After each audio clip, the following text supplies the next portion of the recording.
Akakiiko k'ebyokulonda akakkiriza nga bwe kawadde olukusa abakulembeze b'ekibiina ekya People's Freedom Front ekikulemberwa Dr. Kizza Besigye ne Lord Mayor Erias Lukwago olukusa okugenda mu ggwanga okunoonya ebyo bye beetaaga n'akakiiko bye keetaaga okuwandiisa ekibiina. Akakiiko k'ebyokulonda olwaleero oba jjo kawandiikidde aba promotinga eno group People Front for Freedom ne kaba gamba kati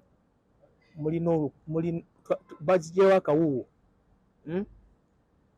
tubasimbule batandike okunoonya signatures ezo. Bino bijjidde mu kiseera ekyokusika omugwa nga Lukwago ne banne bagamba nti akakiiko k'ebyokulonda keekiise mu kkubo lyabwe ery'okuwandiisa ekibiina.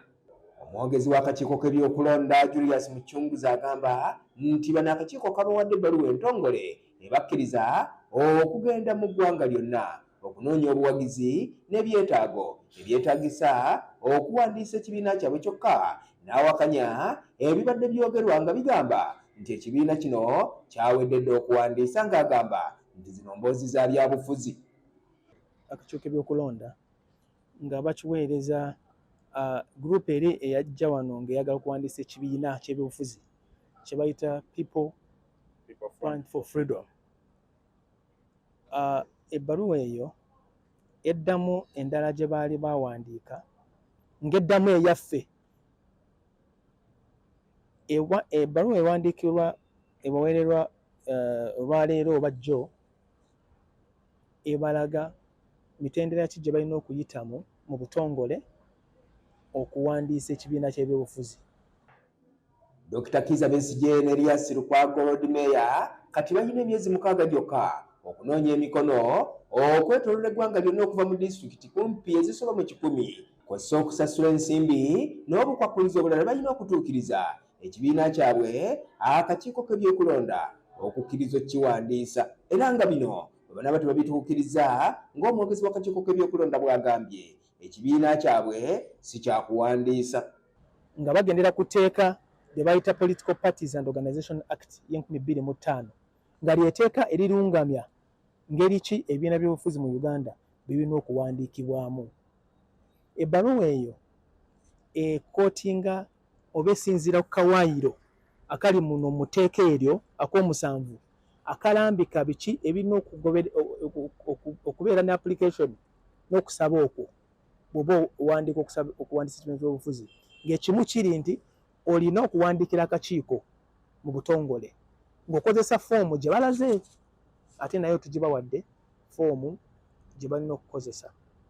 Ekyokubiri ng'oteeka copies 2 eza constitution gye mwagala okukozesa ng'ekyo ekibiina kye mwagala okuwandiisa.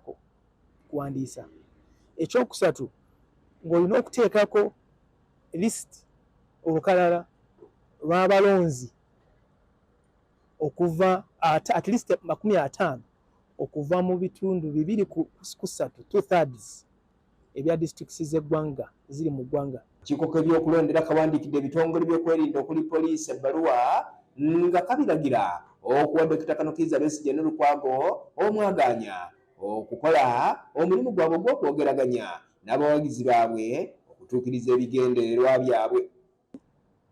Ate akakiiko keeyongedde ne kabawa ebbaluwa ebanjula bakawandiikidde districts zonna z'omu Uganda nga kabagamba nti abantu bano abalina eno ebbaluwa bajja wano nga baagala okuwandiisa ekibiina ky'ebyobufuzi tubakkiriza batalage eggwanga bafune ezo signatures ezeetaagibwa mu kuwandiisa kino ekibiina. Era ne tubagamba authorities za districts abakulembeze b'ama districts nti process eno erina okuggwira mu myezi 6 so nga tulaga nti waliwo time limit gye balina okukikoleramu babawe support yonna eba yeetaagisa.